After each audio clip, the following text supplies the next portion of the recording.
माता जी हाँ। अगर हम गलती नहीं कर रहल बानी तो अपने गोविंदा के माई बानी। अरे जी। पाए लागी माई पाए लागी। अरे चंदनपुर गांव बाना उहाँ के ठाकुर सागर गोविंदा से मिले आइल हवन। हाँ? एक मिनट गोविंदा। हम आई गोविंदा बेटा हाँ देख तक जी। के आयल हवे तोर से मिलने। ई देखो आगे। कब गमाई अरे अरे रुक। तोरी तो अरे अरे सागर बाबू ई वक्त दुश्मन नहीं दोस्त बन के आइल हवे। अरे माई तू खड़ा खड़ा का देखत बाड़ू रोका एक बहुत अड़ियल जवान बा। गोविंदा घर आयल मेहमान के भगवान समझा जाला, लाठी नहीं उठावे के। बात नियत के नहीं खे माई, चोरी के मकसद से आवे तो ओकर आरती नहीं उतारे के चाहिए। अरे सत्यानाश हो के चंदनपुर वालन के जे तेरे कान भर दिले और तू हकी सागर बाबू के खिलाफ बकत ही जात बड़ा। अरे बिटुआ सागर बाबू दयालु से भी दयालु हवन। हाँ। मामा हम कुछ साबित करे के नहीं, सौदा करे आयल बानी। हाँ। एने आप गोविंदा चला मामा तू है नहीं रुका। भांजी हम तोके आज ले चंद्रगुप्त समझ के अपना के चाणक्य बना रखनी और हमरा से ही पर्दा पोसी। गोविंदा सुन ली है तोरी जमीन जायदाद सब गिरवी बा और तू के कामों के तलाश बा। ठीक सुन ले बड़े, बाकी तू दानी नहीं खे मतलब से आइल हवे, शरत बता दिए पहले।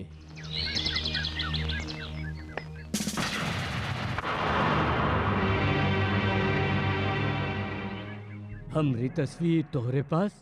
ई तो हर तस्वीर नहीं के गोविंदा, ई हमरे भाई गौतम की तस्वीर बा जेके जगह पर हम तो के बिठावल चाहिला।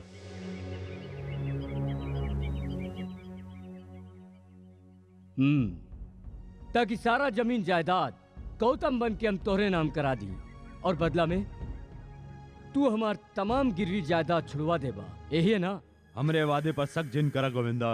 जमीन तो माई हो खेली, ओकरा खातिर खूनो बहा सके नहीं, बाकी कोनो निर्दोष के खून से ओके कलंकित ना कर सके नहीं। समझ गईले के समझाई? खून के जिम्मा तू हमरा पे छोड़ दा।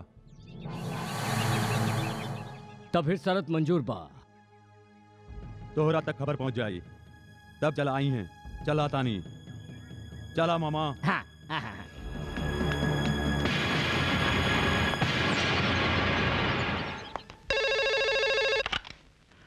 Hello, Gautam speaking.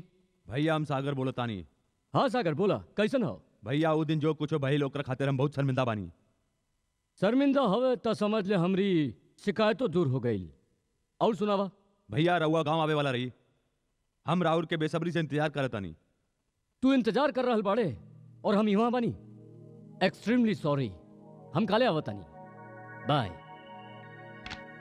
अरे बहुत बखत हो गई। अरे रामू के बच्चा तू गुलदस्ता के साथ पुरजोर तरीका से स्वागत करी है। जी मालिक। और मामा तू अरे हम पहले दरवाजा खोल के स्वागत करब और फिर सीना से लगा ले हम। Very good. और हम अंदर इंतजार हाँ करब। ठीक बा, कोई हरज नहीं है।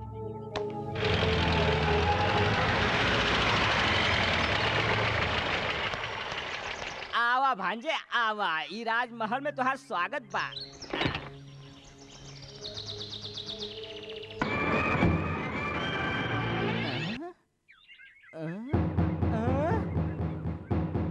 भांजे, ए भांजे, अरे सागर भांजे। आई मालिक।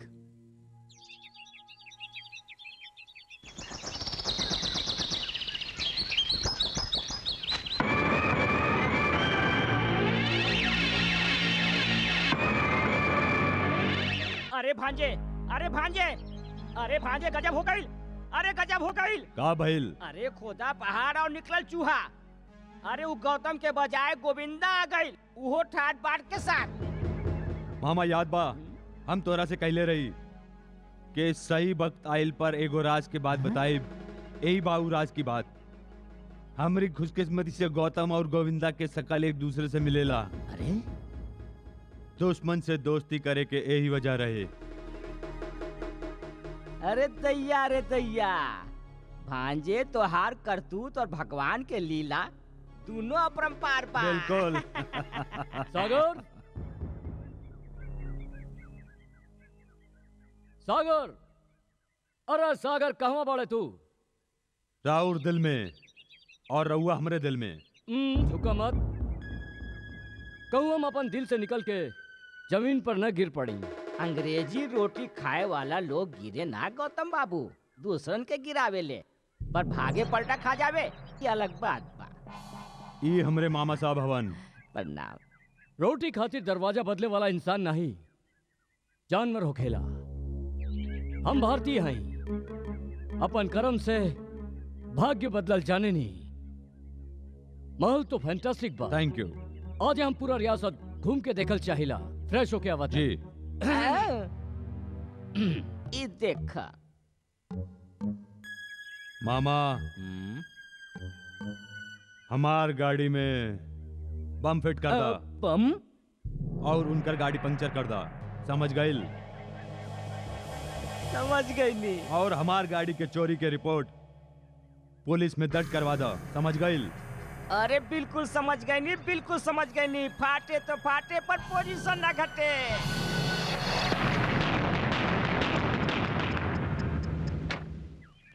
पूरा काम दुरुस्त हो चुकल बा। अरे भांजे, इहो कोनो काम में काम बा। अरे चांद सूरज में बम फिट करे के होके तो कोई बड़ काम होखी। ई तो उंगली हिलावा समझ के काम हो गई। गुड, वेरी भांजे गुड। काम हो गई, अब तो फटे ही मामा फटे। जी। एगो बात कही, अरे एगो का 1000 कहा, 2000 कहा। हम समझे नहीं के ऐसन काहे ना करी कि तू हमरे साथ घूमे चला। नहीं। अरे भांजे का कह रहा है? अरे ये उम्र भी कोनो घूमे फिरे के बा। अरे ये गाड़ी में हमके बहुत उल्टी आवेला। रवा फिक्र झीन करा, हम शीशा नीचे उतार दे। काहे सागर? भैया एकदम सही कहत हवे। अरे का ठीक कहत हवे? अरे तू इनका उल्टा सीधा बात में हाँ मिलात हवा। अरे तोरा तो पता बा हम सदियन से बीमार चलत तानी। तोहरा आवे के खुशी में हम अपन गम भुला देनी, वरना हम जलपान ग्रह में कम प्रसादन ग्रह में ज्यादा रहेनी। अजमवा जे खराब बा कमखत। अरे बाप रे बाप, अरे वो रामू के बच्चा, अरे पानी निकाल दे जल्दी से, ना तो धोतिया खराब हो जाए तो तोहरे के धोवे के पड़ी। वाह भैया। अरे भैया। Oh my God. भैया एगो काम करा, एकरा में तो वक्त लग जाई, रहुआ हमार गाड़ी ले जाई। अरे सुना, गौतम भैया के हमारी गाड़ी की चाबी दे दा। ओके बाय सागर। बाय। गौतम बाबू, ई तो हार ब्रेसलेट। Oh thank you.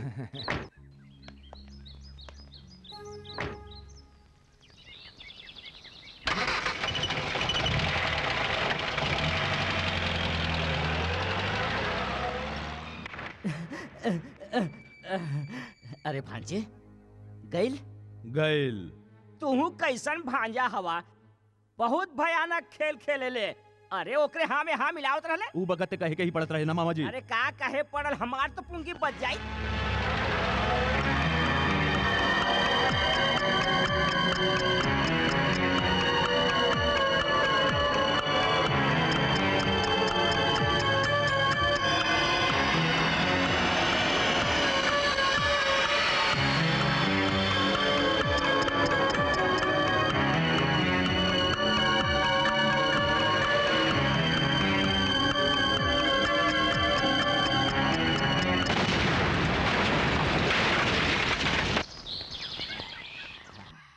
भांजे, लोग तो मरे के बाद स्वर्ग देखे ले, जैसे गौतम देख रहा हो कि हाय हाय हाय हाय। बाकी आज हम तो जीते जी स्वर्ग देख ले ली। अरे बरसन के संजोई सपना जो साकार हो गई। सच कही भांजे, आज हम इतना खुश पानी की जी चाहेला कि हंसते हंसते रो पड़ी। भांजे इंस्पेक्टर,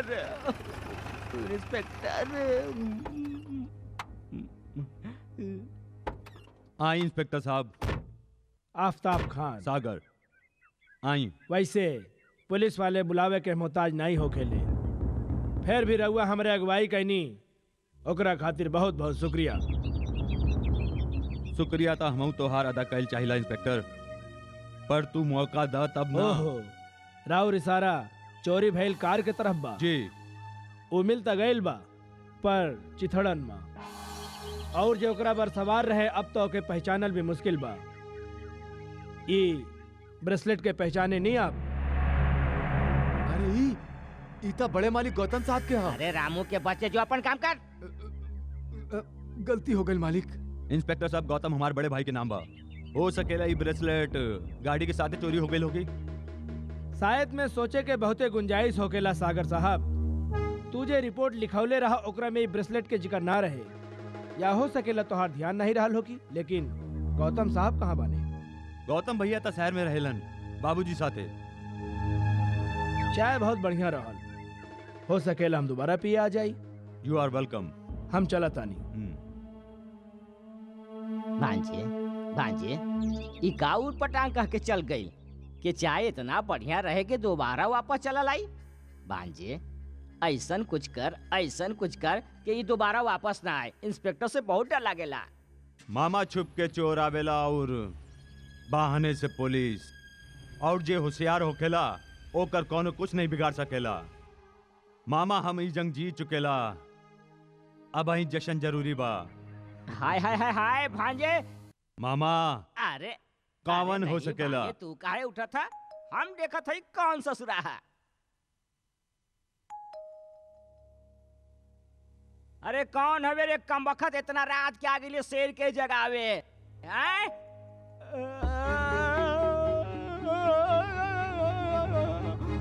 भूत भूत भांजे भूत। अरे चिल्लात का है बाबा माँ का बैल भूत। भूत पोजीशन बहुत खराब बा। भूत भूत भूत।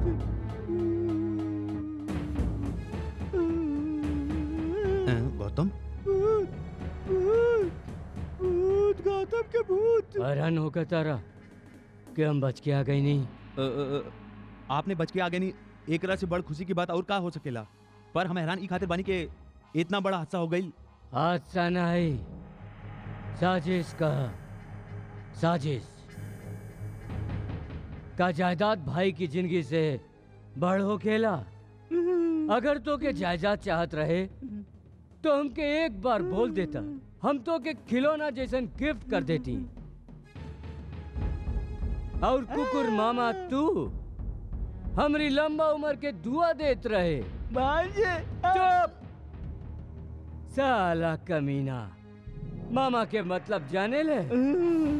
मामा दू माई के प्यार, अबे बिना छत के मकान। हम तो के खटमल के जैसन यूं मसल दे, गर्दन में तेल लगा के मालिश कर, फांसी के बाद गर्दन लंबा हो जाला। हम तो चलतनी थाना। भांजे हमके माफ कर दे भांजे, बहुत भारी भूल हो गई रहे। दौलत के लालच में हम आनर हो गई रहली, और कहूँ ना कहूँ हमहू मजबूर रही। यही खातिर अपन पाप के पश्चाताप से बुझावे खातिर हम दारू पे दारू पियत रहनी। भांजे हमके माफ कर दे मामा भांजे। बहुत हो गई माफी, एक बार बच गई तक का भइल, दोबारा कैसे बची? आपन मकसद खातिर तो हम मौत के भी मौत दे अरे सके। नहीं नहीं नहीं नहीं सागर बाबू, ठहरी। हाँ हम गौतम नहीं के गोविंदा बानी, हम तो एक्टिंग करत रही। एक्टिंग कैसे लगल? अरे जो हम ठान लाई तो एक्टिंग में बढ़ बढ़ के छुट्टी कर दी। ये देखा समझ लो या के समझाई मामा। वहाँ सत्यानाश हो गोविंदा के बच्चा। मारत भाई से के कृपया जाके वहाँ हमके कुकुर कहले, हमके कमीना कहले, बिना छत के मकान कह दिले, और यहाँ तक ले कि खटपट के तरह मसल दे। अरे हमार पवित्र हाथ के अपन पैरन से छुआ लिलस और पवित्र कर दिलस हमरे हाथ के। अब हाथ के धोवे के पड़ी। अरे रामू के बच्चा, अरे गंगा जल ला के दे रे हम Very good. हाथ के धोवे खातिर रे। भेष बदल जावे से ता भी मकसद नहीं बदले चाहिए। गोविंदा से गौतम बने खातिर कल तो के हमरे साथ शहर चले के पड़ी। कल नहीं सागर बाबू, परसों। कल तो हम रूपा से मिलब। कल चला के महबूबा के दुआ के बिना कोनो सफर सफल नहीं हो खेला। समझ ले के समझाई।